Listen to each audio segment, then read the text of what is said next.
Hello दोस्तों, मैं अभिषेक रॉय आपका हार्दिक स्वागत करता हूं हम अपने यूट्यूब चैनल पर। इन दिनों काफी चर्चा है। एक द्वीप है, वो है कच्चा तीबू द्वीप। क्लियर है?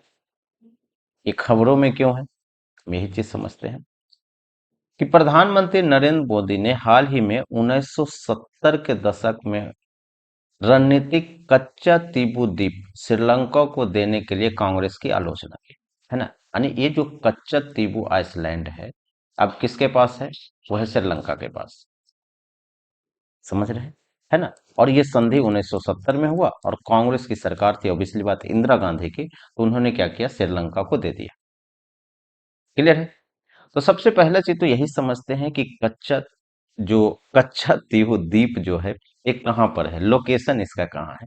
थोड़ा सा आप समझ लीजिए। ये इंडिया वाला जो है ना, ये नीचे वाला पार्ट है तमिलनाडु का। और ये जो एरिया है, ये आप देख रहे हैं, वो है श्रीलंका। दोनों के बीच में क्या है, एक पाक, जिसको हम बोलते हैं ना पाल्क स्ट्रेट या गल्फ ऑफ मन्नार। क्लियर है?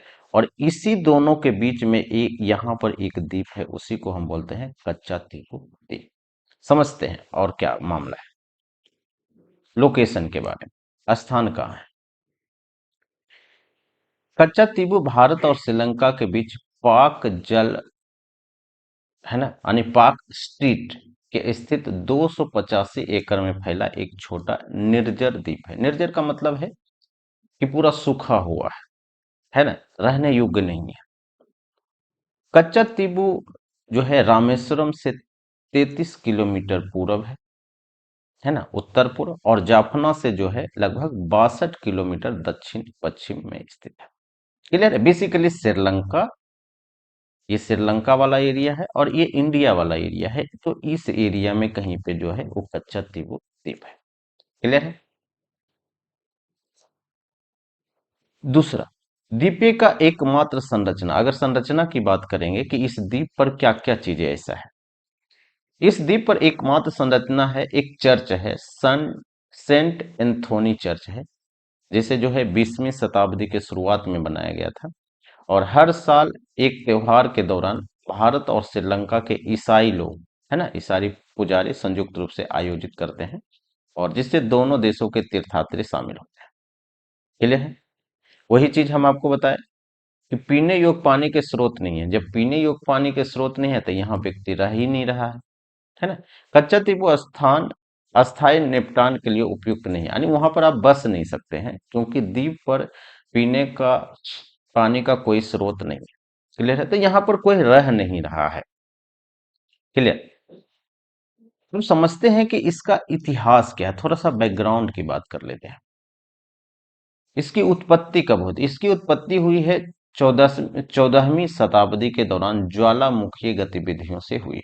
जितना भी द्वीप हुआ है वो ज्वालामुखी के फटने से ही हुआ है ना। तो इसका भी क्या हुआ है, उसी से हुआ।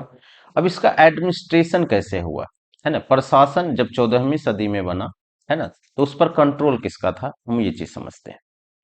प्रारंभिक मध्ययुगीन युग के दौरान, है ना, श्रीलंका के जाफना साम्राज्य ने इस पर शासन किया। यानी पहले क्या है, जाफना साम्राज्य। उसके बाद 17वीं सदी में एक नियंत्रण रामनाथ, यानी वर्तमान रामनाथपुरम है ना, के राजा के पास स्थानांतरित हो गया, यानी ट्रांसफर हो गया, जिसके पास कच्चा टीपू द्वीप का स्वामित्व था, है ना। बाद में यह मद्रास प्रेसिडेंसी का हिस्सा बना।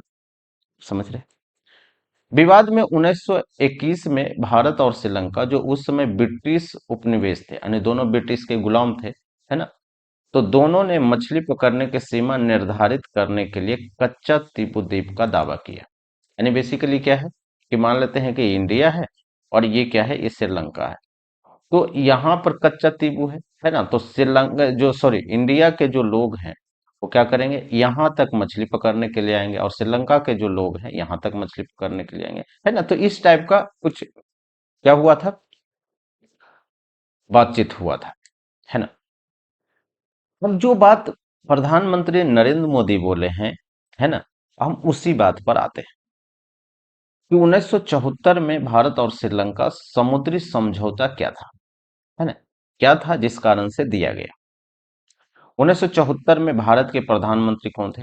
इंदिरा गांधी। और श्रीलंका के सिरिमा आरडी भंडार नायके, ठीक है, द्वारा हस्ताक्षरित एक समझौते में कच्चा तीबू को श्रीलंका के क्षेत्र के हिस्से के रूप में स्वीकार किया, ने दे दिया, ठीक है।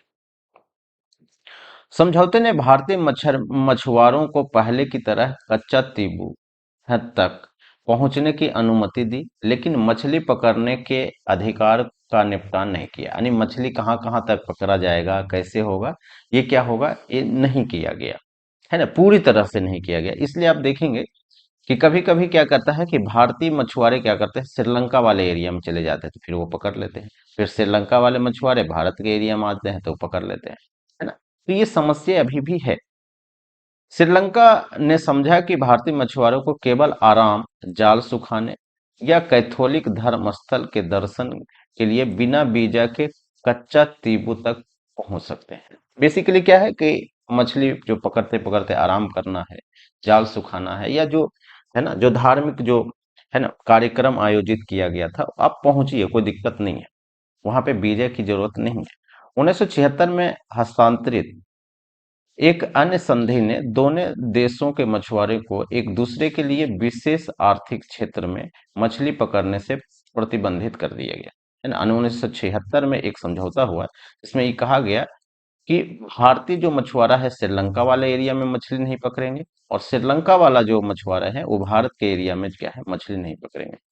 लेकिन हालांकि मछली पकड़ने के अधिकार को लेकर अनिश्चितता आज तक बनी है, यानी कि ये एरिया कौन सा होगा कि जहां से लोग नहीं गुजरेंगे, वो क्लियर नहीं किया गया, है ना। इसलिए इस टाइप का जो बात है होते रहता है। क्लियर है? तो आज भर इतना ही है। Thank you.